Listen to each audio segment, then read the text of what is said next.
እንቆቅልሽ ምን አውቅልሽ እመት ጎበዚት ራሷ ፈታይ ራሷ ሸማኒት።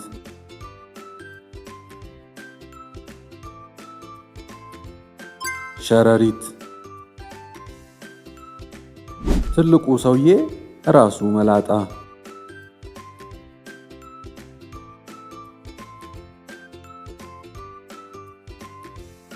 ዱባ ቀይ ምንጣፍ ላይ ነጫጭ ቄሶች።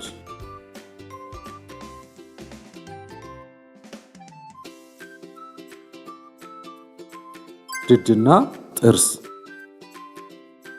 ኮቱን አውልቆ ቢሮ የሚገባ።